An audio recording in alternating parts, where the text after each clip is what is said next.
ప్రదక్షిణము అన్న మాటకి గుర్తు ఏమిటంటే మీ కుడి భుజం వేపుకి మీరు గుండ్రంగా తిరిగినా గుడి మీ కుడి భుజం వేపు ఉండడం, ఇట్నుంచి ఇటుకొచ్చినా ఎడం భుజం వేపుకి గుడి రాదు. దానికి ప్రదక్షిణం అని పేరు. నేను ఇలా బయలుదేరాను అనుకోండి, సవ్యం అంటారు. అందుకే ఇలా తిరిగి అలా వచ్చాను అనుకోండి, ఓ ప్రదక్షిణం పూర్తవుతుంది. కానీ నేను ఇటు తిరిగినా అటు తిరిగినా కూడా గుడెంతా నా కుడి పక్కకే ఉంటుంది. అంటే అత్యంత పూజనీయమైన స్థానము ఇది అని నేను అంటున్నాను, నా మనసులో భావిస్తున్నానని గుర్తు ఏమిటంటే ఎప్పుడూ కుడి పక్కకు ఉంచుతాను తప్ప పొరపాటున కూడా నా ఎడం భుజం వేపుకి రాకూడదు. ఎడం భుజం వేపుకి వచ్చింది అంటే అసలు నీకు పూజనీయమైన స్థానమే తెలియలేదు. పిండము పక్షిని నమ్మినట్టు నీవు నీ గురువుని, నీ ఆచార్యుణ్ణి నమ్మి ఉండాలి. ఆచార్యుడు వినా నన్ను ఉద్ధరించగలిగిన వాడు లేడు. ఇది ఏమవుతుందో తెలుసా అండి? రక్షించేది ఇదే. ఒకసారి కంచికామకోటి పీఠంలో ఒక విచిత్రమైన విషయం జరిగింది. చంద్రశేఖర పరమాచార్య స్వామి మహానుభావుడు, పరమాచార్య పీఠాధిపతులైన ఆయన అకస్మాత్తుగా ఆశ్రమంలో ఉన్న వేద పాఠశాల వైపుకి వచ్చారు. ఇద్దరు పిల్లలు ఆడుకుంటున్నారు బయట. ఆయన ఇద్దరు పిల్లల్ని పిలిచారు. వాళ్ళు చూడలేదు పరమాచార్య స్వామి వస్తున్నారు. ఆయన ఇద్దరు పిల్లల్ని ఇలా రండిరా అన్నారు, బ్రహ్మచారుల్ని. వాళ్ళు వచ్చి కింద పడి నమస్కారం చేశారు. ఆయన అన్నారు, ఒరేయ్ మీరు ఇంకా ఈ సమయంలో ఎందుకు ఆడుకుంటున్నారు? ఈ పాటికి పాఠం నేర్చుకోవాలిగా. ఏ మీకు బోధ చెయ్యవలసినటువంటి మీ గురువుగారు రాలేదా అని అడిగారు. ఒక పిల్లాడు అన్నాడు, మా గురువుగారు వచ్చేసారండి అన్నాడు. మేమే వెళ్లకుండా ఇలా తిరుగుతున్నామండి, మా గురువుగారు వచ్చేసారు పాఠం చెప్పడానికి. రెండో పిల్లాడు అన్నాడు, అబద్ధం అండి వాడు చెప్పింది, గురువుగారు రాలేదు అన్నాడు. పరమాచార్య ఇద్దరు పిల్లల్ని పట్టుకుని పాఠశాలలోకి వెళ్ళారు. ఈ పిల్లలకి ఇప్పుడు చెప్పవలసి వేద పాఠం చెప్పవలసినటువంటి గురువుగారు వచ్చారా అని అడిగారు. రాలేదు అన్నాడు. అంటే ఆయన వచ్చేశారని చెప్పిన వాడి వంక తిరిగి ఎరా అబద్ధాలు చెప్పవచ్చా? అందులో నాకే చెప్పావే నువ్వు పీఠాధిపతికి, ఇలా చెప్పచ్చా? రాకపోయినా గురువు గారు వచ్చారని ఎందుకు చెప్పావు అన్నాడు. అంటే ఆ పిల్లాడు అన్నాడు, మీరు నన్ను మన్నించెదరుగాక, ఏ గురువు గారి అనుగ్రహంతో జీవితంలో నేను ఒడ్డుకి చేరాలో ఆ గురువుగారు కించిత్ ఆలస్యంగా వచ్చినంత మాత్రం చేత గురువుగారు రాలేదని తప్పు గురువుగారి పట్ల జరిగిన దాన్ని 10 మందికి చెప్పి ఆయన యొక్క అభ్యున్నతిని పాడు చేయడం కన్నా ఒక అబద్ధం చెప్పి ఆ పాపాన్ని నేను మూట కట్టుకోవడానికి సిద్ధపడ్డాను, అందుకే చెప్పలేదు. పరమాచార్య పొంగిపోయి అన్నారు, ఒరేయ్ నీకు ఎక్కడో గత జన్మలలో గొప్ప సంస్కారం ఉంది, అందుకే ఇంత చిన్న పిల్లవాడివిగా ఉండగా నీకు గురువు పట్ల ఎలా బతకాలో నీకు అర్థమైంది, నువ్వు చాలా వృద్ధిలోకి వస్తావురా అన్నారు. అది గురువుగారంటే, అది ఆచార్యుడంటే. ఆచార్యుణ్ణి నమ్మడం అంటే ఆచార్యుణ్ణి నమ్మని వాణ్ణి అయ్యప్ప దగ్గరకి తీయరు. తీశారని మీరు అనుకుంటారంతే, అదో పచ్చి అబద్ధం. అద్దంలో కనబడినదంతా యథార్థం అనుకోవడం ఎంత నిజమో ఆచార్య స్పర్శ లేని దీక్ష అంత వృథా దీక్ష. నిరంతర ఆచార్య స్పర్శతోటే ఉండాలి. ఎందుకో తెలుసా అండి? ఆచార్య స్పర్శ మీకు మీ జీవిత పథాన్ని మార్చేస్తుంది. మనం ఏమనుకుంటూ ఉంటామంటే 40 రోజులే కదండి, మాకు తెలియంది ఏమిటి, మాకు అన్నీ తెలుసు దీక్షా నియమాలు, మేము అన్నీ చేసేస్తామంటారు. కానీ వేదం ఎంత గహనంగా మాట్లాడుతుందో, వేదాంతర్గతమైనటువంటి నియమములు ఎలా ఉంటాయో వాటిని మీకు దీక్షా నియమాలుగా తేలిగ్గా ఎలా చెప్తున్నారో, అసలు దీక్షలో ఏం చెయ్యాలో మీకు తెలుసని మీరు అనుకుంటున్నది నిజం కాదు. ఎవరో ఎక్కడో ఒక మహాత్ముడు ఉంటే ఉండొచ్చు, నేను అందరినీ ఒక గాట కట్టి చెప్పట్లేదు. కానీ ఆచార్య స్పర్శ లేని దీక్ష 50 మాటలు చెయ్యండి, మీరు ఎక్కడున్నారో అక్కడే ఉంటారు. ఊయల ఎక్కిన ప్రయాణము. మీరు ఊయల ఎక్కి 2 రోజులు ఊగారనుకోండి, ఊగుతూనే ఉన్నారు, ప్రయాణం చేస్తూనే ఉన్నారు, కదులుతూనే ఉన్నారు. కాశీ అన్న పెడతారా? మీ ఇంట్లో ఈ గదిలోంచి ఆ గదిలోకి వెళ్ళరు. ఆచార్య స్పర్శ లేని దీక్ష, ఆచార్యుడితో అనుబంధము పెట్టుకోని దీక్ష, గురువుగారి చేత సంస్కరింపబడని బుద్ధి, గురువుల చేత శిక్షింపబడని ఆచారం దీక్ష యందు ఒక్క మెట్టు కూడా ఎక్కించలేదు. అది ఏం చేస్తుందంటే కేవలం సంఖ్యని పెంచుతుంది. నాకు ఇలా మాట్లాడడమే వచ్చు, ఎందుకనంటే నేను శాస్త్రం ఒక్కటే మాట్లాడతాను తప్ప నేను ఎవరైనా ఏమైనా అనుకుంటారని మాట్లాడడం నా జన్మతః నాకు రాలేదు. నేను అందుకని ఉన్నదే మాట్లాడగలను. దీక్ష అనగా ఏమి? యజ్ఞ ప్రారంభమునందు గురువు చేత ఈయబడిన నియమానుసారమైన ఆచారపూర్వకమైనటువంటి ఆదేశముల యొక్క వరుసకు దీక్ష అని పేరు. మీకు అర్థమైందో లేదో నాకు తెలీదు, కొంచెం నేను వివరణ చేసే ప్రయత్నం చేస్తాను. ఆచార్యుడు ఇస్తాడు దీక్షని తప్ప దీక్ష ఇవ్వడానికి అందరికీ అర్హత ఉండదు. ఇది జ్ఞాపకం పెట్టుకున్నప్పుడు దీక్ష ఇవ్వచ్చో ఇవ్వకూడదో ఎవరికి వాళ్ళు పరిశీలన చేసుకోవాల్సి ఉంటుంది. తాను ఆచార్యుడను అయ్యాను అనుకుంటేనే దీక్ష ఇవ్వవలసి ఉంటుంది తప్ప కేవలం శబరిమలై దర్శనాన్ని ఆధారంగా తీసుకుని దీక్షలు ఇవ్వడం అన్నది శాస్త్ర మర్యాద కాదు.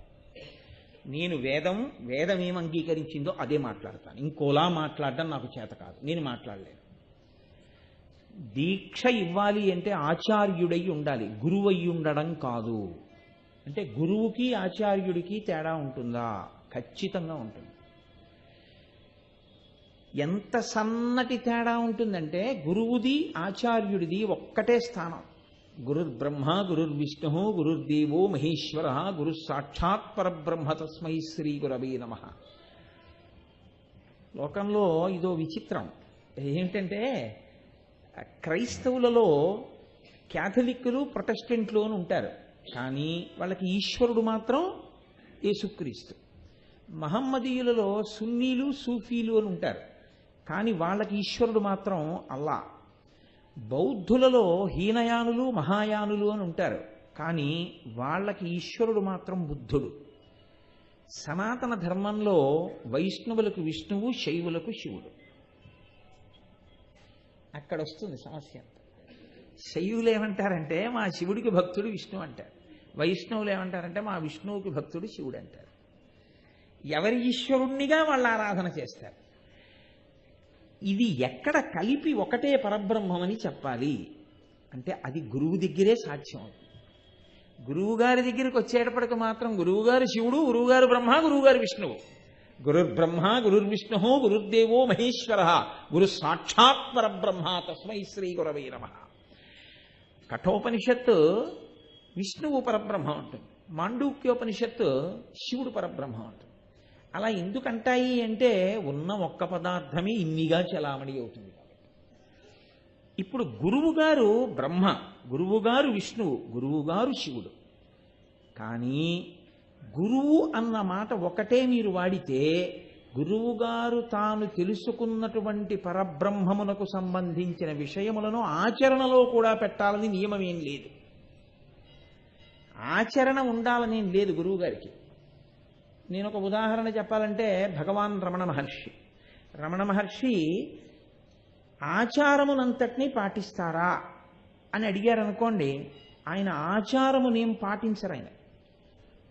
కానీ అంత మాత్రం చేత ఆయన ఎందులో తక్కువని మీరంటారు? ఆయన బ్రహ్మజ్ఞాని. అలాగే సాయిబాబా గారికి ఆచరణ అంటే చెప్పడానికి ఏం ఉండదు. ఫలానా విధంగా ఆయన ఆచరిస్తారండి, ఇది ఇలా ఆచరిస్తారు, అది అలా ఆచరిస్తారు, కాబట్టి మీరు ఆచరించండి అని చెప్పడానికి ఏం ఉండదు. కానీ ఆయన బ్రహ్మమును ఎరిగినవారు. బ్రహ్మవిత్ బ్రహ్మైవ భవతి, వీళ్ళని గురువులు అంటారు. గురువు అన్ని వేళలా మీ ప్రవర్తనని దిద్దడానికి, ఆయనని చూసి మీరు అనుకరించడానికి ఏం ఉండదు. బాగా పట్టుకోండి, రమణ మహర్షి ఏమి శివ పూజ చేయరు, మీరు ఎలా చేయాలో నేర్చుకోవడానికి. మీరేం నేర్చుకుంటారు రమణ మహర్షి దగ్గర? కానీ ఆయన గురువే, ఆయన బ్రహ్మమును తెలుసుకున్నవారే, ఆయన స్థాయి ఏం కిందకి రాదు, ఆయన మహానుభావుడు.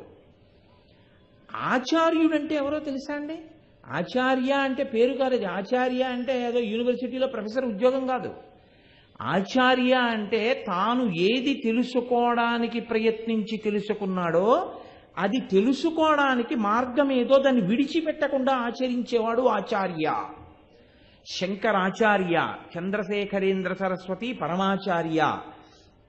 ఆచార్య శబ్దం ఉన్నది అంటే అర్థం ఏంటంటే మీరు ఆయన్ని చూసి నేర్చుకోవడానికి మీరు ఆచరించడానికి కావలసినవి నేర్పగలిగిన వాడు అయ్యున్నవాడెవరో ఆయన ఆచార్య. కాబట్టి ఇప్పుడు ముందసలు మీకు చెప్పడానికి ఆయనకి తెలిసి ఉండాలి కదా. ఆచినోతి శాస్త్రార్థం, అందుకే ఎవరు ఆచార్యుడు అన్నదానికి వ్యాఖ్యానం ఏం చెప్తారంటే, ఆచినోతి శాస్త్రార్థం, శాస్త్రము ఏది చెప్పిందో దాని యందు ఏమి అయోమయం లేకుండా ముందు తనకి తెలిసి ఉండాలి. ఎందుకనంటే నేను చెప్తే ప్రమాణం కాదు, మీరు చెప్తే ప్రమాణం కాదు. ఏది ప్రమాణం? కేవలం శాస్త్రం ప్రమాణం. శాసనాత్ శంసనాత్ ఇది శాస్త్రం. నిర్భయంగా తెగేసి ఉన్నది ఉన్నట్టు చెప్పేది ఏదో ఆ వేదమే శాస్త్రము. ఆ వేదము బాగా శాస్త్రమును తెలుసుకున్నవాడై ఆచినోతి శాస్త్రార్థం తెలుసుకుని దాన్ని తీసుకొచ్చి ఆచరణలో పెట్టినటువంటి వాడు. కేవలము తెలుసుకుని ఆచరణ మాత్రం చేయలేదనుకోండి, అప్పుడు ఆయన ఆచార్యుడు కాడు. తెలుసుకున్న దాన్ని ఆచరించాలి. ఆచరిస్తే ఆయనకి ఆచార్య అంటారు. ఇప్పుడు ఆయన ఏం చేస్తుంటాడంటే తాను తెలుసుకుని తాను ఆచరించి వదిలిపెట్టడు, 10 మంది ఆచరించేటట్టుగా లోకంలో తిరుగుతూ ఉంటాడు. అలా తిరిగినటువంటి వాడు ఎవరున్నారో ఆయనని ఆచార్య అని సంబోధిస్తారు. ఎవరు దీక్ష ఇవ్వాలి అంటే ఆచార్యుడు ఇస్తాడు దీక్ష. గురువు ఎందుకు ఇవ్వడు? గురువు యొక్క ఆచరణ మీకు అందదు అసలు. భగవాన్ రమణులు కూర్చుంటే తొడల కింద తేళ్లు చేరుతాయి, తేళ్లు కొరికేస్తుంటే ఆయన కథలు సమాధిలో ఉంటారు. ఏది మీరు కూర్చోండి, మా గురువు గారు కూర్చున్నారు కదండి నేను కూర్చుంటానని మీరు కూర్చోగలరా? మీరు కూర్చోలేరు. గురువు యొక్క ప్రవర్తనని మీరు అనుకరించలేరు, ఆయన ఆచరణ మీకు అందదు. కానీ ఆచార్యుడిగా కిందకి దిగినటువంటి గురువు ఎవరుంటాడో ఆయన ఆచరణ మీకు అందుతుంది అనుకరించడానికి. ఎందుకు అందుతుంది అంటే ఆయన కావాలని కిందకు వస్తాడు. కావాలని కిందకొచ్చి ఆయన అందరికీ అర్థమయ్యేటట్టుగా మీరు కూడా అనుకరించడానికి వీలుగా తాను ఆచరించి చూపిస్తుంటాడు. ఇంకా మీకు శాస్త్రం యొక్క అవసరం అంతే ఉండదు. గురువుగారు ఏం చేస్తున్నారు తెలుసుకున్న గురువుగారు కిందకి దిగొచ్చి ఏం చేస్తున్నారు మన కోసం మీరు చూస్తే అదే మీరు చేయవలసి ఉంటుంది. కాబట్టి ఇప్పుడు ఆచరణాత్మకమై తాను తెలుసుకుని లోకమునందు ఆచరణగా తీసుకొచ్చేటటువంటి స్థితిలో ఉన్నవాడెవరో ఆయన ఆచార్య. కాబట్టి ఇప్పుడు ఆచరించడానికి ఏముండాలి? ధర్మం ఉండాలి. అసలు ముందు ధర్మాన్ని ఆచరిస్తే ఆయన ఆచార్య. అసలు ధర్మం ఆచరించడానికి ఏమీ లేకుండా యూనివర్సిటీలో ఆచార్య ఏమిటి? ఆచార్య ఆచరించడానికి సంబంధించిన విషయం. కాబట్టి ఆచరణాత్మకమైనటువంటి వ్యక్తి ఎవరుంటారో ఆయన దీక్ష ఇస్తాడు. దీక్ష ఇచ్చుట అనగా ఏమి మీరు బాగా పట్టుకోవడానికి నేను మీకు ఒక తేలిక ఉపమానం చెప్తాను. మీ ఇంట్లో కరెంట్ అంతటా ఉంటుంది, చీకటి ఉంది. ఇప్పుడు మీకు లైట్ కావాలి, కరెంట్ ఉంది, బల్బు ఉంది, చీకటి ఉంది. ఇప్పుడు ఆ చీకటి పోవాలంటే బల్బు వెలగాలి. మీరు ఏం చేయాలి? స్విచ్ వేయాలి. స్విచ్ వేస్తే వెంటనే ఏమవుతుంది? బల్బు వెలుగుతుంది. ఇప్పుడు నాకు ఒక మాట చెప్పండి, ఈ బల్బు ఎంతసేపు వెలుగుతుంది? ఎంతసేపు అయినా వెలుగుతుందనే మీరు చెప్పాలి కదండి. దీక్షకి కాలపరిమితి ఉండదు. మీకు ఇచ్చినప్పుడు ఏదో ఒక 40 రోజులు మండల దీక్ష అని ఎందుకు ఇస్తారంటే దానికి మీరు అలవాటై మీరు అలా చెయ్యడంలో సుస్థిరత్వాన్ని పొందడానికి. గురువుగారితో కలిసి తిరిగి గురువుగారిని ప్రశ్నలు వేసి ఆచార్యుడి దగ్గర మీరు అన్నీ తెలుసుకుని బాగా ఊంచుకోవడానికి కావలసినటువంటి వ్యవస్థకి 40 రోజుల మండలం. ఆ సమయం చాలు. ఆ తర్వాత ఏం చేస్తారంటే ఇక మీరు అల్లుకోగలరు జీవితంలో. అంతేకాని 40 రోజుల దీక్ష అంటే దాని ఉద్దేశం 41వ రోజున మీరు చెయ్యక్కర్లేదని కాదు. 41వ రోజున మీరు చెయ్యక్కర్లేదని మీకు అర్థమైతే అసలు మీరు దీక్షా స్వీకారమే చేయలేదని గుర్తు. అసలు వాడు దీక్ష తీసుకోలేదు. ఎందుకని అంటే కొనసాగింపేది జీవితంలో సుస్థిరం అవ్వాలి, కానీ ఆగిపోవడం ఏమిటి? 41వ రోజున ఆగిపోయింది దీక్ష ఎందుకు అవుతుంది? అవదు. ఆచార్యుడు ఒకసారి దీక్ష ఇచ్చాడంటే అది జీవిత పర్యంత దీక్ష. 40 రోజులు దేనికి పరిమితో తెలుసా అండి? ఆయనతో కలిసి మీరు తిరిగినటువంటి అవధి 40 రోజులు, ఆయన దగ్గర మీరు నేర్చుకున్నది 40 రోజులు, మీకు ఆచార్యుడు అందుబాటులోకి వచ్చింది 40 రోజులు. ఆ తర్వాత ఆచార్యుడు మీకు అందుబాటులో ఉండొచ్చు, వేరొకరికి అందుబాటులో ఉండొచ్చు, కానీ ఆ అందుకున్నది మాత్రం ఇంకా మీరు ఊంచేసుకుంటారు, ఇక మీరు బయటికి రాలేరు. అంత సంతోషంగా దాంట్లో నిలబడగలిగితే దానికి దీక్ష అని పేరు. 41వ రోజుని తీసి అవతల బారేస్తే వాడు అసలు దీక్ష తీసుకోలేదు. పచ్చబద్ధాన్ని నేను దీక్ష తీసుకున్నానంటే శాస్త్రం అంతే చెప్తుంది. దీక్షకి జీవిత పర్యంత కొనసాగింపు. ఎందుకో తెలుసా అండి? దీక్ష అన్న మాట మీరు ఎప్పుడు వాడినా అది మీ అంత మీకు భాషించేది కాదు.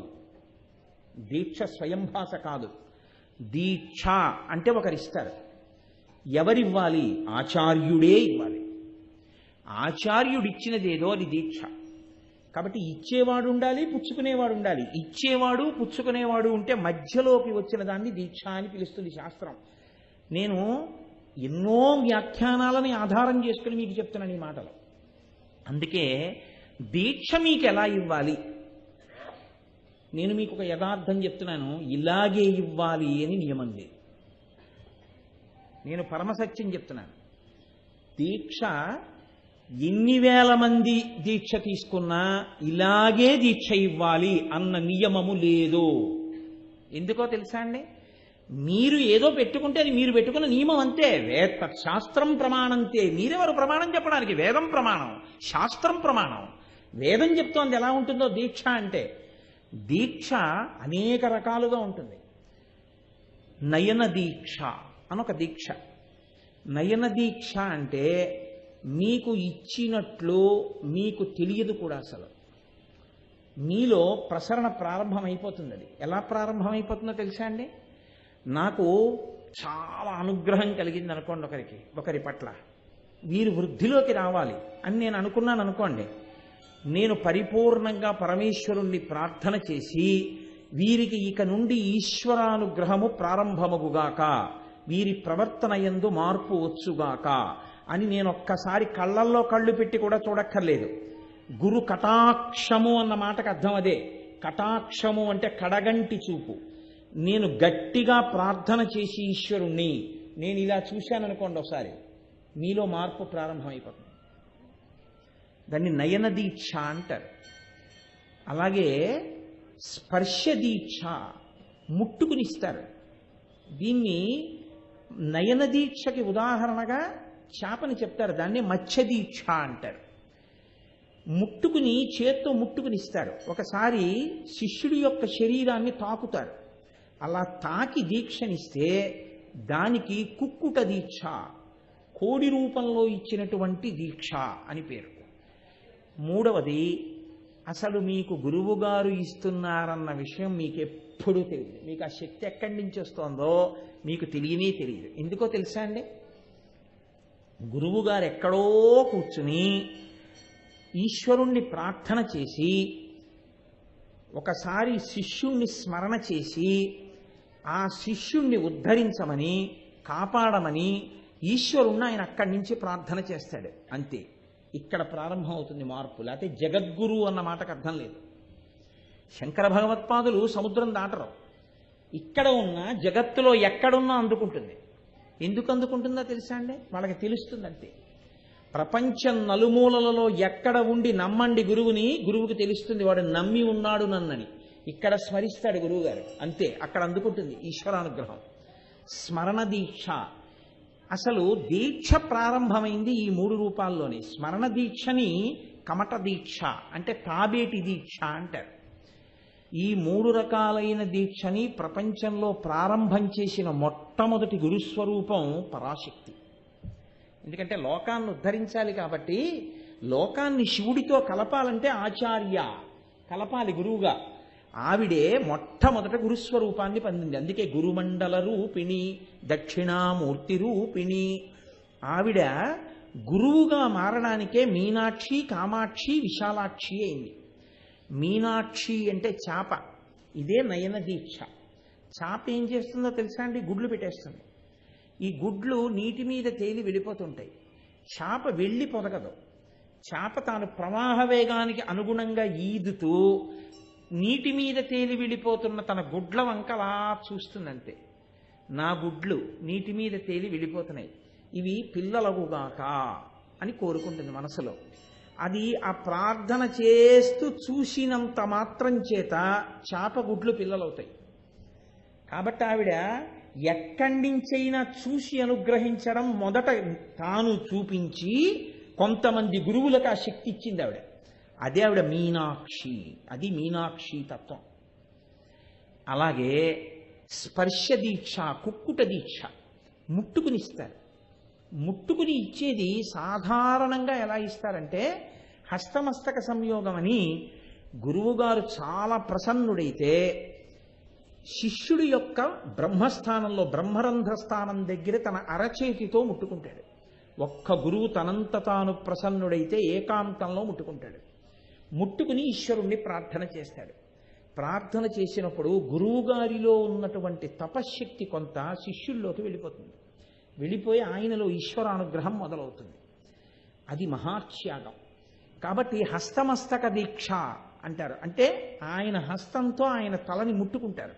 ముట్టుకుని ఈయనలోని శక్తిని ఆయనలోకి పంపిస్తారు. అది హస్తమస్తక దీక్ష. ఇంకొక దీక్ష అత్యంత గౌరవమైన దీక్ష. అసలు అయ్యప్ప స్వామి దీక్ష చేసే వాళ్ళందరూ తెలుసుకు తీరవలసిన దీక్ష అది. దాన్ని ఏమంటారో తెలుసా అండి? పాదస్పర్శ దీక్ష అంటారు. గురువుగారిని ఎప్పుడూ కూడా పూజా ప్రారంభంలో దీక్ష ఇచ్చినటువంటి గురువుగారి పాదాలు ఎలా ఉంటాయో ఫోటో పెట్టుకున్నట్టు ఉండాలి మనసులో. వాటిని పైకెత్తి తల మీద పెట్టుకుని గురువుగారు ఎత్తైన ఆసనం మీద కూర్చుని 2 పాదాలు తల మీద పెడితే శిష్యుడు ఇలా చేతిలో చెయ్యి వేసుకుని కూర్చుని ఊపిరి బిగబట్టకుండా మెల్లగా ఊపిరి తీసి వదులుతూ గురువుగారి 2 పాదములు తల మీద ఉన్నట్టుగా భావన చేస్తూ కదలకుండా కూర్చుంటే అపురూపమైనటువంటి అనుగ్రహం కలుగుతుంది. అందుకే శంకర భగవత్పాద అని పేరైంది. శంకర భగవత్పాద అని ఎందుకంటారో తెలుసండి? శంకర భగవత్పాదులు అంటారు. శంకరులు తల మీద ఎప్పుడూ పరమశివుడి యొక్క పాదాలు పెట్టుకుని ఉంటారు. ఇప్పుడు మీరు శంకరాచార్యుల వారి పాదాలు పట్టుకుంటే ఆయన పాదములు ఎప్పుడూ తల మీద పెట్టుకున్న శంకర భగవత్పాదులు శంకరులు అయిపోతారు. ఇప్పుడు మీకు గురువుగారి రూపంలో శంకరుడి పాదాలు మీ తల మీదకి వస్తాయి. అందుకే గురువు తన జీవితంలో అత్యంత ప్రసన్నుడైతే శిష్యుడికి ఇచ్చేటటువంటి గొప్ప అనుభూతి ఏమిటో తెలుసా అండి? గొప్ప వరం. ఒక్క వరం ఇస్తాడు గురువు. తన జీవితం మొత్తం మీద ఏ ఒకరిద్దరికో ఇస్తారు. అది శిష్యుణ్ణి పిలిచి ఏకాంతంలో నీ ఇష్టం వచ్చినంతసేపు నా పాదాలు నీ తల మీద పెట్టుకో అని నిజంగా తన పాదములు ఎత్తి శిష్యుడి యొక్క తల మీద పెడతారు. పరమాచార్య స్వామిని అనుగ్రహించారు ఒకసారి దక్షిణామూర్తి స్తోత్ర వ్యాఖ్యానం చేసిన మహాపురుషులకి. ఆ గురువుగారి యొక్క పాదములు తల మీద తగిలితే వాడి జన్మాంతర కర్మలన్నీ నశించిపోతాయి. ఆయన అనుష్ఠాన బలమంతా అక్కడే ఉంటుంది ఆ నాడులలో. కాబట్టి అయ్యప్ప స్వామి దీక్ష తీసుకున్నాము అన్న వాళ్ళందరూ ప్రతిరోజు అసలు ప్రారంభంలో ఉదయం పూజా మందిరంలో కూర్చోగానే గురువుగారి పాదములను తల మీద పెట్టుకుని ధ్యానం చేయడం ముందు రావాలి.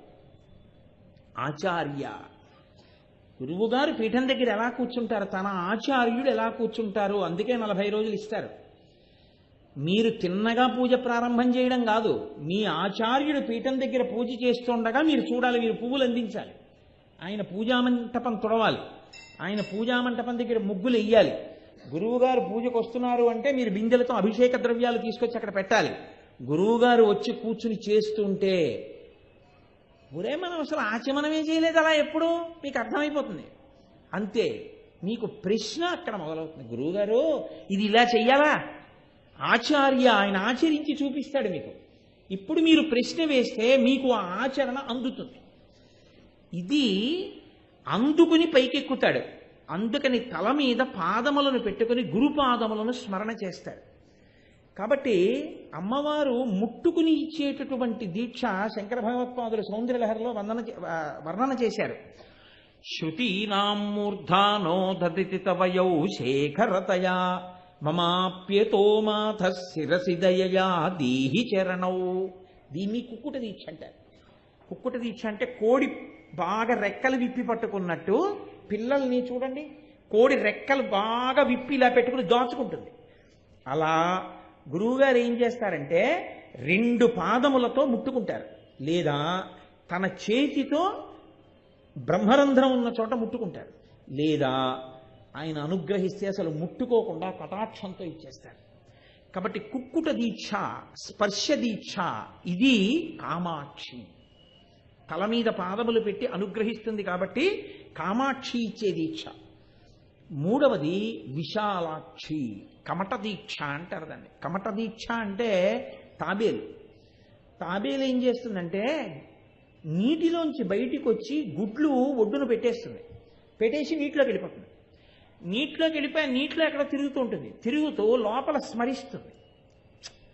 ఒడ్డున గుడ్లు పెట్టి వచ్చాను, ఆ గుడ్లు పాపం ఏవీ తినేయకుండా గుడ్లు పిల్లలైతే బాగుండు, చిన్న చిన్న తాబేటి పిల్లలై అందులోంచి వచ్చి నీళ్ళల్లోకి వస్తే బాగుండు అని అదే స్మరణ చేస్తుంది.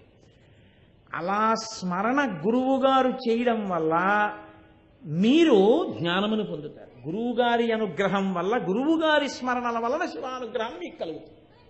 ఇది కమట దీక్ష అంటారు. ఇలా దీక్ష ఒకలా ఉంటుందని మీరు అనుకోకండి. ఈ దీక్షలో ఉపదేశ దీక్ష, గాయత్రి దీక్ష, దీక్ష ఇచ్చేవాడు ఆచార్యుడై ఉండాలని కదా మీకు నేను మనవి చేశాను. శాస్త్రం తెలుసున్నవాడై ఉండాలని. తండ్రి దగ్గర మాత్రం మినహాయింపు. తండ్రి గారు శాస్త్రం తెలుసున్నవాడా కాడా పక్కన పెట్టండి, గాయత్రి ఇవ్వడానికి మాత్రం ఆయనే అర్హుడు. ఉపనయనం చేసినప్పుడు గాయత్రి ఎవరిస్తారంటే తండ్రి గారే ఇవ్వాలి బ్రహ్మోపదేశం. మా నాన్నగారికి శాస్త్రాలు తెలియవండి ఇంకోళ్ళు చేస్తారంటే ఉపదేశం అనకూడదు, మా అబ్బాయికి గాయత్రి మీరు ఉపదేశం చేయండి అని ఏ తండ్రి అడగకూడదు. గాయత్రి దీక్ష తండ్రి మాత్రమే కొడుక్కిస్తాడు. అక్కడ మాత్రం సమర్థతల ప్రశ్న రాదు. ఎందుకు రాదో తెలుసా అండి? కన్న తండ్రి కాబట్టి, అసలు శరీరం ఇవ్వడానికి కారకుడు కాబట్టి ఆయనే ఈశ్వరుడై ఉన్నాడు. కాబట్టి ఆ అర్హత చాలు ఆయన గురువై దీక్ష ఇచ్చేయడానికి. కాబట్టి గాయత్రి దీక్ష కన్న తండ్రి మాత్రమే ఇస్తాడు యజ్ఞోపవీతం ఉన్న వాళ్ళకి. ఇప్పుడు ఈ దీక్ష ఏం చేస్తుంది? ఇప్పుడు నేను ఆ దీక్షలు ఇంకా ఎన్ని రకాలుగా ఉంటాయో, అసలు ఆ దీక్ష వైభవం ఏమిటో చెప్పుకుంటూ వెడితే దానికే సరిపోతుంది నా ఉపన్యాసం అంతా. కాబట్టి అక్కడ వరకు వినండి.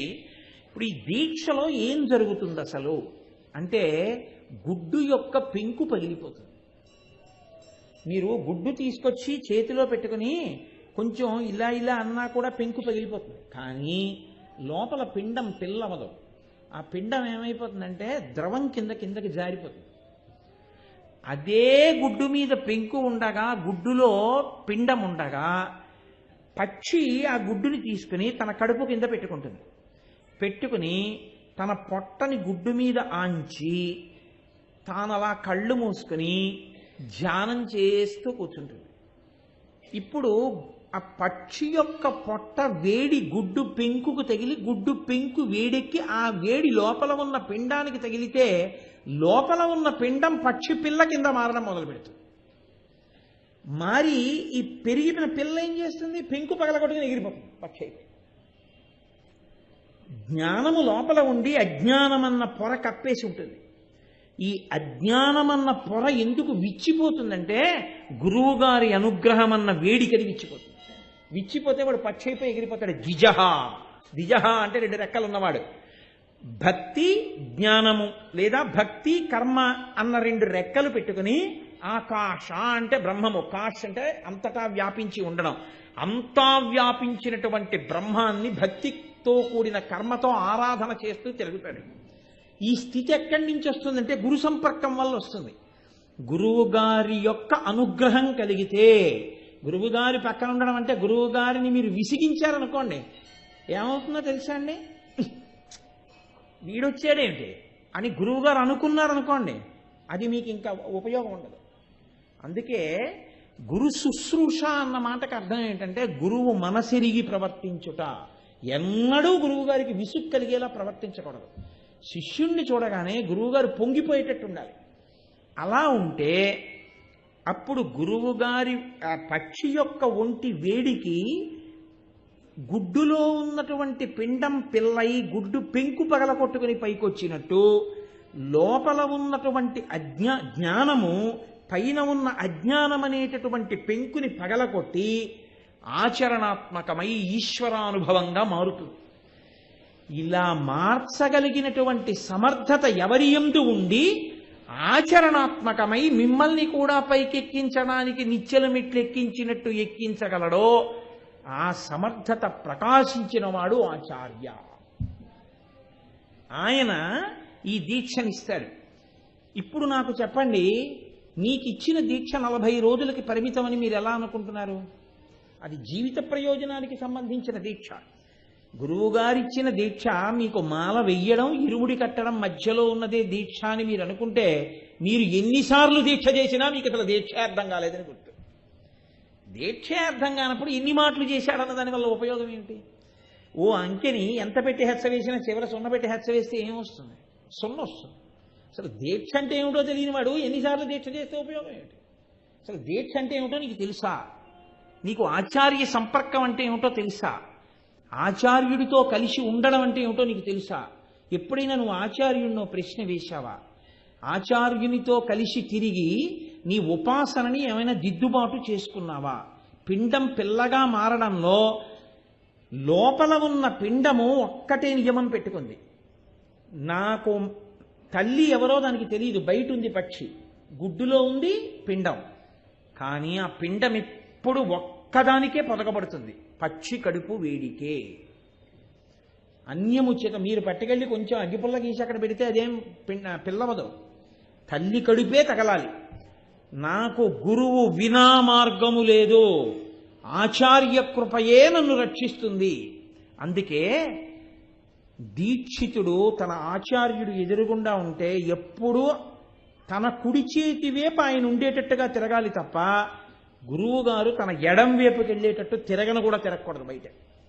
దీక్షా నియమాల్లో మొట్టమొదటి నియమం అది. ఇది తెలుసుకోవాలి. ఇది తెలుసుకోకపోతే ఇంక దీక్ష ఏం చేస్తారు? మీకు అత్యంత పూజనీయమైనది అనుకోండి వస్తువు, మీ కుడి పక్కకి పెట్టుకుంటారు, మీ కుడి భుజం దాని వేపుకుంటే అది పూజనీయము అని గుర్తు.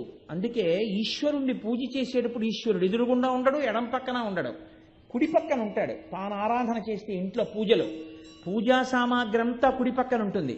మీరు దేవాలయానికి ప్రదక్షిణం చేస్తున్నారనుకోండి, మీరు చేస్తున్నంతసేపు గుడి మీ కుడి చేతి వైపు ఉంటుంది. అంటే ప్రదక్షిణము అన్న మాటకి గుర్తు ఏమిటంటే మీ కుడి భుజం వైపుకి మీరు గుండ్రంగా తిరిగినా గుడి మీ కుడి భుజం వైపు ఉండడం. ఇట్నుంచి ఇటుకొచ్చినా ఎడం భుజం వైపుకి గుడి రాదు, దానికి ప్రదక్షిణం అని పేరు.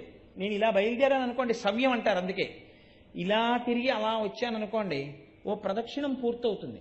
కానీ నేను ఇటు తిరిగినా అటు తిరిగినా కూడా గుడంతా నా కుడి పక్కకే ఉంటుంది. అంటే అత్యంత పూజనీయమైన స్థానము ఇది అని నేను అంటున్నాను, నా మనసులో భావిస్తున్నానని గుర్తు ఏమిటంటే ఎప్పుడూ కుడి పక్కకు ఉంచుతాను తప్ప పొరపాటున కూడా నా ఎడం భుజం వైపుకి రాకూడదు. ఎడం భుజం వైపుకి వచ్చింది అంటే అసలు నీకు పూజనీయమైన స్థానమే తెలియలేదు. పిండము పక్షినే నమ్మినట్టు నీవు నీ గురువుని, నీ ఆచార్యుణ్ణే నమ్మి ఉండాలి. ఆచార్యుడు వినా నన్ను ఉద్ధరించగలిగిన వాడు లేడు. ఇది ఏమవుతుందో తెలుసా అండి? రక్షించేది ఇదే. ఒకసారి కంచికామకోటి పీఠంలో ఒక విచిత్రమైన విషయం జరిగింది. చంద్రశేఖర పరమాచార్య స్వామి మహానుభావుడు, పరమాచార్య పీఠాధిపతులైన ఆయన అకస్మాత్తుగా ఆశ్రమంలో ఉన్న వేద పాఠశాల వైపుకి వచ్చారు. 2 పిల్లలు ఆడుకుంటున్నారు బయట. ఆయన 2 పిల్లల్ని పిలిచారు. వాళ్ళు చూడలేదు పరమాచార్య స్వామి వస్తున్నారు. ఆయన 2 పిల్లల్ని ఇలా రండిరా అన్నారు, బ్రహ్మచారుల్ని. వాళ్ళు వచ్చి కింద పడి నమస్కారం చేశారు. ఆయన అన్నారు, ఒరేయ్ మీరు ఇంకా ఈ సమయంలో ఎందుకు ఆడుకుంటున్నారు? ఈ పాటికి పాఠం నేర్చుకోవాలిగా. ఏ మీకు బోధ చెయ్యవలసినటువంటి మీ గురువుగారు రాలేదా అని అడిగారు. ఒక పిల్లాడు అన్నాడు, మా గురువుగారు వచ్చేసారండి అన్నాడు. మేమే వెళ్లకుండా ఇలా తిరుగుతున్నామండి, మా గురువుగారు వచ్చేసారు పాఠం చెప్పడానికి. రెండో పిల్లాడు అన్నాడు, అబద్ధం అండి వాడు చెప్పింది, గురువుగారు రాలేదు అన్నాడు. పరమాచార్య 2 పిల్లల్ని పట్టుకుని పాఠశాలలోకి వెళ్ళారు. ఈ పిల్లలకి ఇప్పుడు చెప్పవలసి వేదపాఠం చెప్పవలసినటువంటి గురువు గారు వచ్చారా అని అడిగాడు. రాలేదు అని అంటే ఆయన వచ్చేశారని చెప్పిన వాడి వంక తిరిగి ఎరా అబద్ధాలు చెప్పవచ్చా, అందులో నాకే చెప్పావే నువ్వు పీఠాధిపతికి, ఇలా చెప్పచ్చా, రాకపోయినా గురువు గారు వచ్చారని ఎందుకు చెప్పావు అన్నాడు. అంటే ఆ పిల్లాడు అన్నాడు, మీరు నన్ను మన్నించెదరుగాక, ఏ గురువు గారి అనుగ్రహంతో జీవితంలో నేను ఒడ్డుకి చేరాలో ఆ గురువుగారు కించిత్ ఆలస్యంగా వచ్చినంత మాత్రం చేత గురువుగారు రాలేదని తప్పు గురువుగారి పట్ల జరిగిన దాన్ని 10 మందికి చెప్పి ఆయన యొక్క అభ్యున్నతిని పాడు చేయడం కన్నా ఒక అబద్ధం చెప్పి ఆ పాపాన్ని నేను మూట కట్టుకోవడానికి సిద్ధపడ్డాను, అందుకే చెప్పలేదు. పరమాచార్య పొంగిపోయి అన్నారు, ఒరేయ్ నీకు ఎక్కడో గత జన్మలలో గొప్ప సంస్కారం ఉంది, అందుకే ఇంత చిన్న పిల్లవాడివిగా ఉండగా నీకు గురువు పట్ల ఎలా బతకాలో నీకు అర్థమైంది, నువ్వు చాలా వృద్ధిలోకి వస్తావురా అన్నారు. అది గురువుగారంటే, అది ఆచార్యుడంటే. ఆచార్యుణ్ణి నమ్మడం అంటే ఆచార్యుణ్ణి నమ్మని వాణ్ణి అయ్యప్ప దగ్గరకి తీయరు, తీశారని మీరు అనుకుంటారంతే, అదో పచ్చబద్ధం. అద్దంలో కనబడినదంతా యథార్థం అనుకోవడం ఎంత నిజమో ఆచార్య స్పర్శ లేని దీక్ష అంత వృధా దీక్ష. నిరంతర ఆచార్య స్పర్శతోటే ఉండాలి. ఎందుకో తెలుసా అండి, ఆచార్య స్పర్శ మీకు మీ జీవిత పథాన్ని మార్చేస్తుంది. మనం ఏమనుకుంటూ ఉంటామంటే 40 రోజులే కదండి, మాకు తెలియంది ఏమిటి, మాకు అన్నీ తెలుసు దీక్షా నియమాలు, మేము అన్నీ చేసేస్తామంటారు. కానీ వేదం ఎంత గహనంగా మాట్లాడుతుందో, వేదాంతర్గతమైనటువంటి నియమములు ఎలా ఉంటాయో వాటిని మీకు దీక్షా నియమాలుగా తేలిగ్గా ఎలా చెప్తున్నారో, అసలు దీక్షలో ఏం చెయ్యాలో మీకు తెలుసని మీరు అనుకుంటున్నది నిజం కాదు. ఎవరో ఎక్కడో ఒక మహాత్ముడు ఉంటే ఉండొచ్చు, నేను అందరినీ ఒక గాట కట్టి చెప్పట్లేదు, కానీ ఆచార్య స్పర్శ లేని దీక్ష 50 మాటలు చెయ్యండి, మీరు ఎక్కడున్నారో అక్కడే ఉంటారు. ఊయల ఎక్కిన ప్రయాణము. మీరు ఊయల ఎక్కి 2 రోజులు ఊగారనుకోండి, ఊగుతూనే ఉన్నారు, ప్రయాణం చేస్తూనే ఉన్నారు, కదులుతూనే ఉన్నారు, కాశీ అన్న పెడతారా? మీ ఇంట్లో ఈ గదిలోంచి ఆ గదిలోకి వెళ్ళరు. ఆచార్య స్పర్శ లేని దీక్ష, ఆచార్యుడితో అనుబంధము పెట్టుకోని దీక్ష, గురువుగారి చేత సంస్కరింపబడని బుద్ధి, గురువుల చేత శిక్షింపబడని ఆచారం దీక్ష యందు ఒక్క మెట్టు కూడా ఎక్కించలేదు. అది ఏం చేస్తుందంటే కేవలం సంఖ్యని పెంచుతుంది. నాకు ఇలా మాట్లాడడమే వచ్చు, ఎందుకనంటే నేను శాస్త్రం ఒక్కటే మాట్లాడతాను తప్ప నేను ఎవరైనా ఏమైనా అనుకుంటారని మాట్లాడడం నా జన్మతః నాకు రాలేదు, నేను అందుకని ఉన్నదే మాట్లాడగలను. దీక్ష ఎందుకు నేను ఆచార్య సంపర్కం ఉండాలని అంటున్నానో మీకు నేను ఒక మాట చెప్తాను, మీరు పట్టుకుంటారు. ఈ దీక్షా నియమాలనే గురువుగారు మీకు చెప్తారు. ఆచార్యుడు మీకు దీక్ష ఇచ్చే ముందే అసలు 2-3 రోజులు దగ్గర కూర్చోబెట్టుకుని ఇవన్నీ చెప్తారు మీకు. నాకు ఆయన పట్టుకొచ్చి వేలుగురుస్వామి కాగితం ఇస్తే నేను ఎంత సంతోషించాను. దండపాణి గురుస్వామి ఇరుముడి కట్టిన తర్వాత వెళ్ళడం ఎలాగో కూడా ఆయన నియమం చేసేవాడు. కర్మలు ఉంటాయి, కర్మ చెయ్యకుండా ఏ మనిషి ఉండలేడు. కర్మ అంటే పని, ఏదో కార్యం. కర్మ 3గా ఉంటుంది, నిత్య కర్మ, నైమిత్తిక కర్మ, కామ్య కర్మ అని 3గా ఉంటుంది. నిత్య కర్మ ఇది ఒక్క గురువు గారి దగ్గరే తెలుసుకోగలుగుతారు మీరు. ఎందుకో తెలుసా అండి, నిత్యకర్మ ఎక్కడ ప్రారంభం? పని చేయడం అన్నది ఎప్పుడు మొదలు? నిద్ర లేవడంతో మొదలు కదండి. నిద్ర లేవడం అన్న మాటకు అర్థం ఏమిటి? మనసు పైకి లేవడం. ఆత్మలోంచి మనసు పైకి వస్తే ఇంద్రియముల్ని పనిచేయించడం మొదలు పెడుతుంది. అంటే కన్నుని విచ్చుకో అంటుంది, చెవిని వినడం మొదలుపెట్టు, ముక్కుని వాసన చూడడం మొదలుపెట్టు, నాలుకని రుచి చెప్పడం మొదలుపెట్టు, దీన్ని స్పర్శ చెప్పు, చేతిని కదులు, కాళ్ళని కదులు ఆదేశాలు ఇస్తుంది. మనసు పని చేయడం మొదలు పెడితే లేచాడని గుర్తు. లేచాడు అంటే కర్మ ప్రారంభమైంది కాబట్టి నిద్ర మంచం మీద లేచాడు, మనసు లేచిందని మొదటి గుర్తు ఏమిటంటే కన్ను విప్పుతాడు. నాయక నయన, ముందు ది లీడర్, ఫస్ట్ అందరినీ వెనకాల తీసుకెళ్లేవాడిని నాయకుడు అంటారు. నాయక నయన, కన్ను విచ్చుకుంటుంది ఇలా. కన్ను విచ్చుకోకముందే మీ మనసు ఒక ఆదేశం ఇవ్వాలి కంటికి. ఏమన్నా తెలుసా అండి? విచ్చుకోకు. నేను ఇలా పడుకుని నిద్రపోతున్నాను అనుకోండి నా పడక గదిలో, వెంటనే నా కళ్ళు విచ్చుకోకముందు నా మనసు డిక్టం ఇవ్వడాన్ని అలవాటు చేసుకోవాలి. నేను ఇలా పడుకుంటే ఉత్తరాభిముఖంగా ఉత్తరాన్ని చూస్తూ పడుకుంటాను కాబట్టి నా కుడి చేతి పక్కన తూర్పు ఉంది కాబట్టి ఈ కుడి చేతికి ఈ ఉత్తరానికి మధ్యలో ఈశాన్యం ఉంది. ఆ ఈశాన్య భాగంలో పార్వతీ పరమేశ్వరుల మూర్తి ఒకటి గోడకుంది. నా మొట్టమొదటి చూపు పార్వతీ పరమేశ్వరుల మీద పడడంతో కదలిక ప్రారంభం కావాలి. కాబట్టి నువ్వు ఇలా పడుకుని ఉన్నావు, ఇటు తిరుగు, వెళ్ళకిలా పడుకో, తల కొంచెం ఇటు తిప్పు, ఇప్పుడు కళ్ళు విప్పు, ఈశాన్యం వైపుకి నీ కన్ను చూస్తోంది, ఇప్పుడు కళ్ళు విప్పు. ఇలా విప్పగానే మొదటి చూపు ఈశ్వరుడి మీద పడాలి. పడగానే నోరు మొదటి మాట దేంతో మొదలవ్వాలో తెలుసా అండి? నిద్ర లేవడం. మీరు ఏ దీక్షలో ఉన్నా ఆ నామం చెప్తూనే లేవాలి. శ్రీహరి శ్రీహరి శ్రీహరి అంటూ లేవాలి. ఇంకొక మాట లేదు. విష్ణుస్మరణతోటే నిద్ర లేవాలి. శివస్మరణతో నిద్ర లేవడం లేదు. మీరు ఎంత శివభక్తులైనా సరే శ్రీహరి శ్రీహరి శ్రీహరి అంటూ నిద్ర లేవాలి. ఇది ఎవరి దగ్గర నుంచి ప్రారంభమో తెలుసా అండి? మీకు లోపలి కదలికి ఎక్కడ ప్రారంభమో తెలుసా? మీ ఆచార్యుడితో మొదలు. అందుకే విశ్వామిత్రుడితో కలిసి పడుకున్నాడు రాముడు. కౌసల్యా సుప్రజా రామ పూర్వా సంధ్యా ప్రవర్తతే ఉత్తిష్ట నరశార్దూల కర్తవ్యం దైవమాన్నికం. లేవయ్యా రామా, సూర్యోదయం కాకముందు నువ్వు సంధ్యావందనం చేయాలి. లేపాడు. ఆచార్యుడు లేపుతాడు. అందుకే ఆచార్యుడితో కలిసి పడుకుంటాడు. దీక్షాకాలమునందు ఆచార్యుడితో కలిసి పడుకోవాలి. అందుకే గురువుగారు అప్పుడప్పుడు బాగా కిందకి దిగొచ్చి తీర్థయాత్ర కడదాం రండి అంటూ ఉండాలి. లేకపోతే గురువుగారి జీవితాన్ని వీళ్ళు ఎప్పుడు పరిశీలిస్తారు? ఎలా ఉంటుంది అవకాశం? అందరూ పరిశీలించే అవకాశం ఉండదు. అందరినీ ఇంట్లోకి రానివ్వంగా అంటే రాకూడదని కాదు. నేను సంధ్యావందనం చేసుకునేటప్పుడు మీ అందరూ లోపలికి వచ్చి చూడటం కుదురుతుందా? మీ అందరితో కలిసి వస్తే నేను నది ఒడ్డున కూర్చుని సంధ్యావందనం చేయడం మీరు చూడొచ్చు. అంటే నేను గొప్పని నేను ఈ మాట చెప్పట్లేదు, ఒక ఉదాహరణకి చెప్తున్నాను. ఇప్పుడు సంధ్యావందనం ఇలా చెయ్యాలన్నమాట, ఆచమనం ఇలా చెయ్యాలన్నమాట, ఇలా కూర్చోవాలన్నమాట, ఇలా నమస్కరించాలన్నమాట.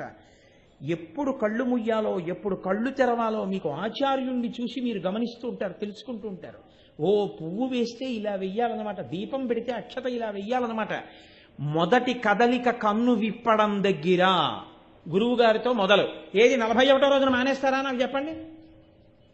41వ రోజు నుంచి కన్ను విప్పాక శ్రీహరి అండం మీరు మానేస్తారా? మీరు ఎలా అనుకుంటున్నారు 40 రోజుల దీక్షదని? 40 రోజుల వ్యవధి మీకు ఆచార్య సంపర్కానికి, మీరు బాగా తెలుసుకోవడానికి. అంతేగాని 40 రోజుల తర్వాత మాల తీసేస్తే మీకు గురువుగారికి సంబంధం లేదు, ఇంకా మీరు చేయవలసింది లేదు, ఇంకా బట్టలు ఇప్పేసి ఆ మాల తీసి అవతల పారేస్తే అయిపోయింది ఇంకా అక్కడతోటే. ఇంకా ఆ దీక్షకు సంబంధించి మనకి వచ్చే సంవత్సరం చూద్దాం మళ్ళీ పీఠం పెట్టుకున్నప్పుడు అనుకున్న దాన్ని మీకు ఎప్పుడు అర్థమైనట్టు దీక్ష ఎన్ని మార్లు చేస్తే ఏమిటి ఉపయోగం? దానికి కేవలం ఆచార్య సంపర్కమే పెంచుతుంది దాన్ని. కాబట్టి కన్ను విప్పడం దగ్గర మొదలవుతుంది. నేను మీకు ఒక ఉదాహరణ చెప్తాను. ఆచార్యుడి దగ్గర తెలుసుకోవాలి, తెలుసుకుంటే జీవితం పండుతుంది.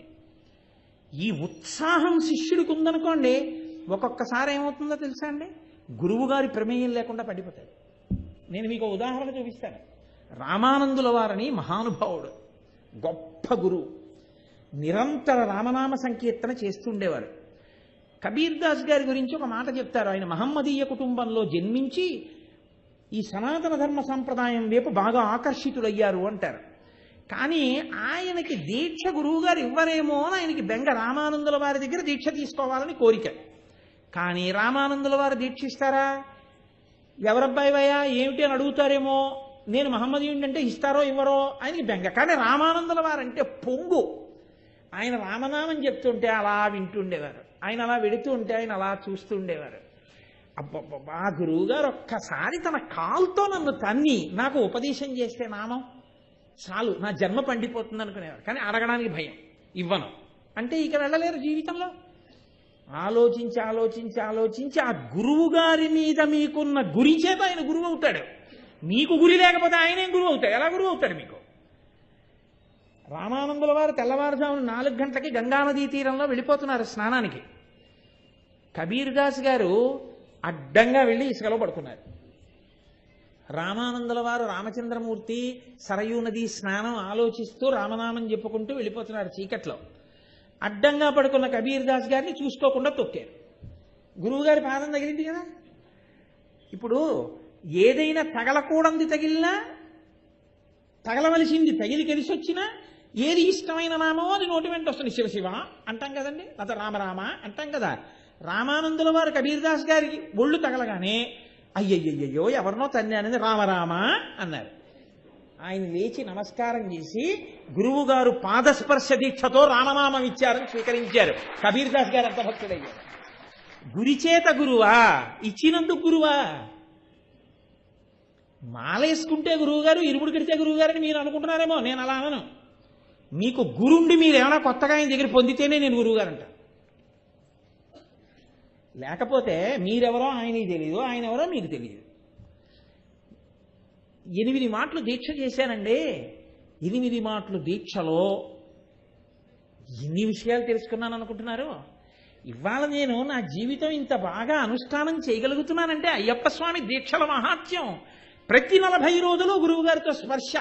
1 సంవత్సరం 40 రోజులు నేర్చుకునేటప్పటికీ వచ్చేసారి మాల వేసుకుని గురువు గారి దగ్గర ఎలాగైనా సరే ఈసారి ఈ విషయాలన్నీ తెలుసుకోవాలి, నైమిత్తిక కర్మలన్నీ తెలుసుకోవాలి. ఉత్సాహం మీకు పొంగిపోతుంది అనుకోండి. ఎవరి కోసం చెప్తారండి గురువుగారు?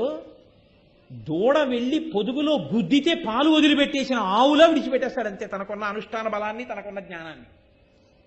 అసలు నువ్వు గుద్దిందేది, గుద్దడం అంటే నా ఉద్దేశం గురువు గారిని వెళ్ళి ఏదో తాడనం చేయమని కాదు. అసలు నువ్వు ఆయన పాదాలు పట్టుకుని నేర్చుకుందామని అడిగిందేది. దేనికి వచ్చింది దీక్ష? అది కాదు దీక్ష అంటే. నేను క్షమింపబడేదను గాక. దీక్ష అన్న మాటకు అర్థం మీరు పొదగబడాలి, మీరు పెంకు పగిలి పిల్లగా పైకొచ్చే ప్రక్రియ ఉండాలి. అది లేనప్పుడు ఎన్ని మాటలు చేసిన తర్వాత అయినా ఏమయ్యా నీకు తెలుసా? నాకేం తెలియదండి. ఎప్పుడూ ఏం తెలుసు, ఏవో 8, 9 రూల్స్ తెలుసు అంతే. అదే దీక్ష. అలా అనుకుంటే ఎలా అవుతుంది? అది మీ జీవితాన్ని పండించేది కాదు పరిపూర్ణంగా. శరీరాన్ని మీరు ఇబ్బంది పెడుతున్నారేమో, మనస్సు ఏమి కొత్తగా పక్కన ఏం కావట్లేదు, పుట్ట మీద కొడుతున్నారేమో, పాముకేం దెబ్బ తగలటం లేదు.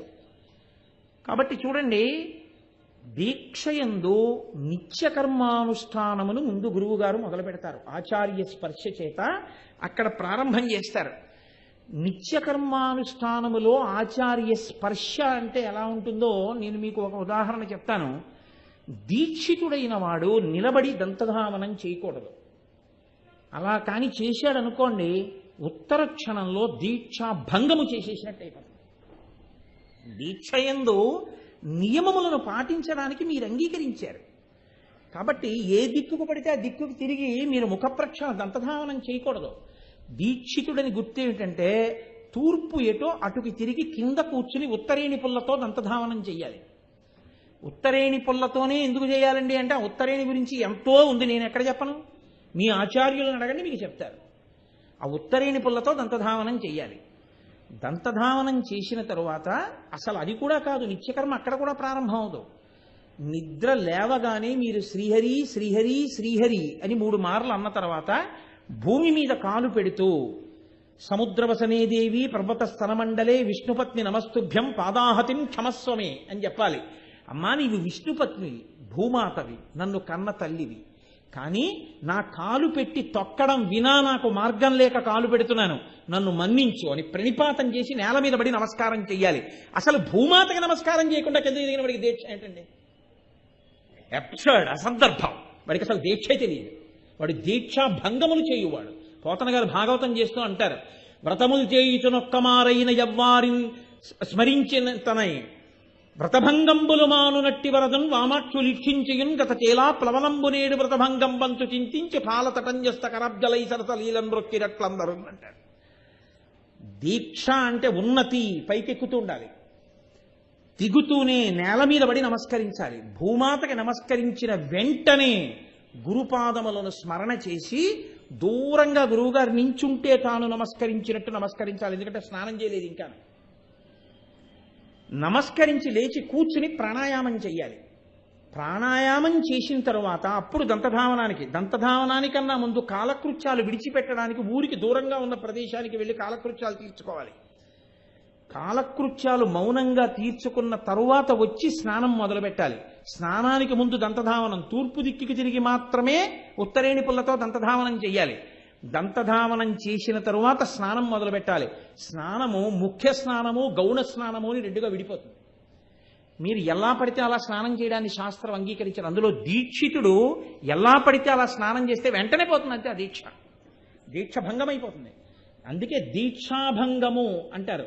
దీక్ష ఎందుకు పోతుంది అంటే మీరు ప్రతి స్థితిలో నియమపాలనం చేయకపోతే వెంటనే పోతుంది దీక్ష.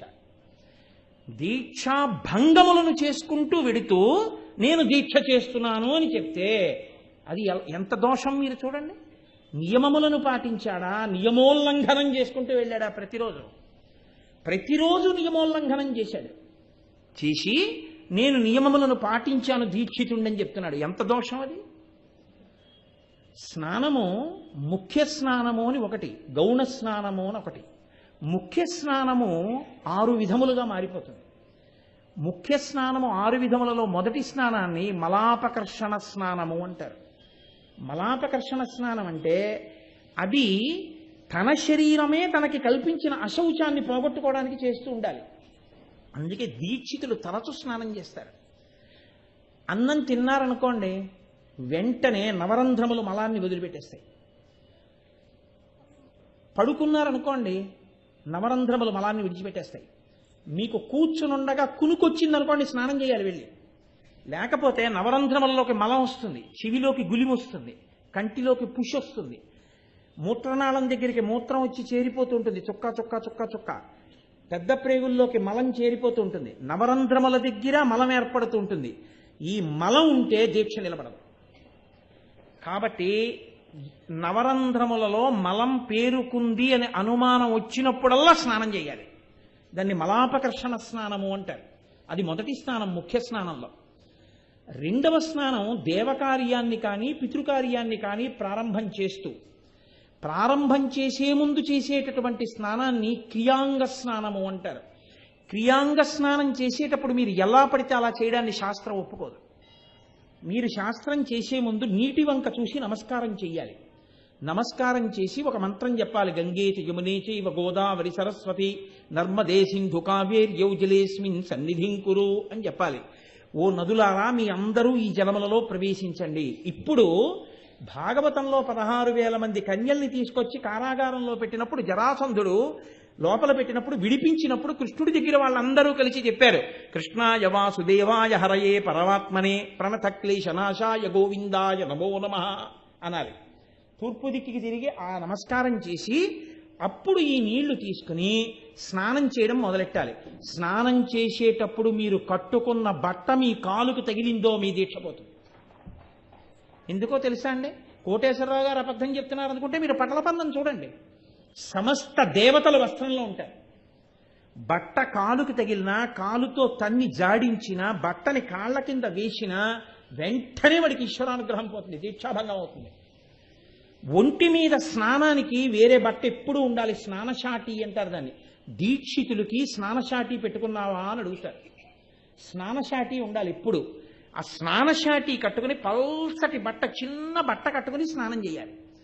స్నానం అయిపోయిన తర్వాత స్నానశాటి విప్పి జాడించుకుని తానన్నా ఆరయ్యాలి, తన భార్య అన్నా ఆరయ్యాలి. తన ఆరేసుకుంటే ఆరోగ్యం, భార్య ఆరేస్తే ఐశ్వర్యం. ఇద్దరూ కాకుండా దాసీజనం కానీ ఇతరులు కానీ తను విడిచిపెట్టిన బట్టని ఆరేస్తే తను వృద్ధిలోకి రాడు యజమాని. వేదం చెప్తోంది, నేను చెప్పట్లేదు. కావాలంటే మీకు ఆ మంత్రాలన్నీ తీసుకొచ్చి చూపిస్తాం. కాబట్టి వస్త్రంతో స్నానం చెయ్యాలి. స్నానం అంతా పూర్తయిన తర్వాత స్నానం ఎక్కడ మొదలు పెట్టాలి, ఎక్కడ పూర్తి చేయాలి నియమాలు ఉంటాయి. స్నానం చేశాక కాళ్ళు కడుక్కోకూడదు. దీక్షితుడు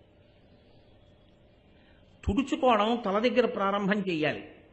ఒళ్ళంతా తుడుచుకున్న తర్వాత పొడి బట్ట కట్టుకుని లేదా తడి బట్ట కట్టుకుని బయటికి వచ్చి దీక్షావస్త్రాన్ని ఇంతకు ముందు ఆరేసి పెట్టుకున్న దాన్ని తాను స్వీకరించి తడి బట్ట విడిచిపెట్టాలి.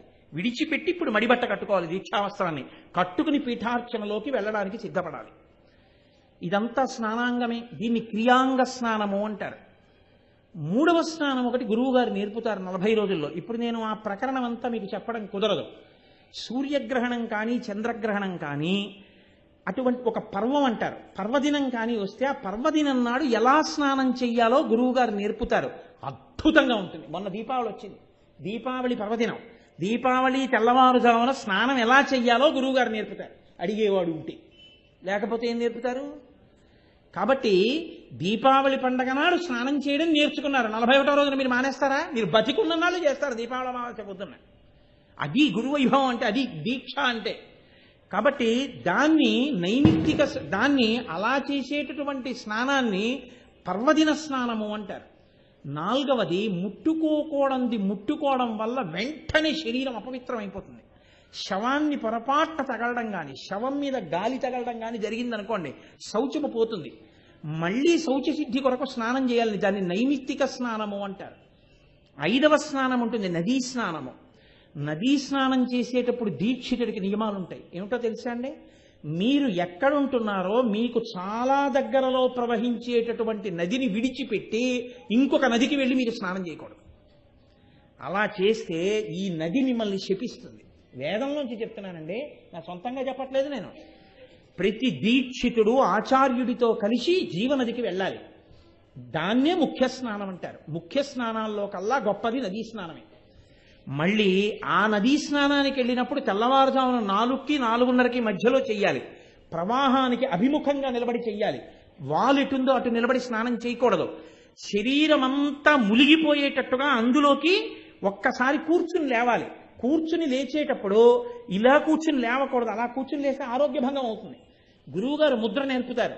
ఈ 2 వేళ్లతోటి 2 బొటన వేళ్లతో అని ఊపిరి పీల్చి కుంభకం చేసి 2 బొటన వేళ్లతో ఇలా ముయ్యాలి.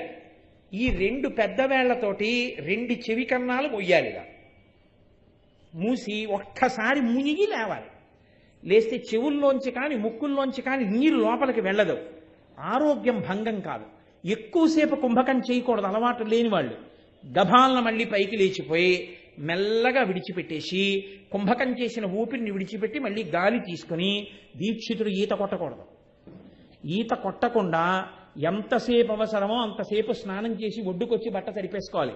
గురువు గారితో కలిసి, ఆచార్యుడితో కలిసి స్నానానికి వెడితే ఆచార్యుడు ఏదీ తాను పట్టుకోకూడదు. ఆచార్యుడి బట్టలు, కట్టుకోబోయే బట్టలు, ఆయన సంధ్యావందనం చేసుకోవడానికి పాత్రలో నీళ్లు, రామాయణం అక్కడే ప్రారంభం. పాత్ర, ఇవన్నీ మీరు పట్టుకుని వెళ్ళాలి గురువుగారి వెనకాతలు. అదే గురు శుశ్రూష. అంతకన్నా శుశ్రూష ఇంకేముండదు. అంతకన్నా అందుకని గురువుగారితో కలిసి వెడతారు నదీ స్నానానికి. ఇక్కడ స్నానం చేస్తే తప్ప మీరు ఇంకొక యాత్ర చేసి స్నానం చేయకూడదు. ఆ నదీ స్నానం చెయ్యాలి. ఆ నదిలో స్నానం చేస్తూ ఇంకో నదిని తలుచుకుని పొగడకూడదు. కాశీగంగలో చేద్దాం అనుకున్నానండి ఏడాది, కుదరలేదు, మళ్ళీ గోదావరిలోనే చేయాల్సి వచ్చింది అనకూడదు. ఎన్ని నియమాలు ఉన్నాయనుకుంటున్నారు? ముఖ్య స్నానం గురువుగారు నేర్పుతారు. ఒరే నాన్న ఇలా చెయ్యాలరా నదీ స్నానం అంటే, మట్టి తీసి సమంత్రకంగా నదిలోకి విడిచి నదిలో ములగాలి, ములిగి స్నానం చెయ్యాలి. ఇది ముఖ్య స్నానం అంటారు. అత్యంత అద్భుతమైన 6వ స్నానానికి తీర్థస్నానం అని పేరు. తీర్థస్నానమే పాప వినాశనం, ఆకాశగంగ, శ్రీశైలం పాతాళగంగ, వీటిని తీర్థాలంటారు. తీర్థం అని పేరు ఎందుకు వచ్చిందో స్కాందం చెప్తుంది.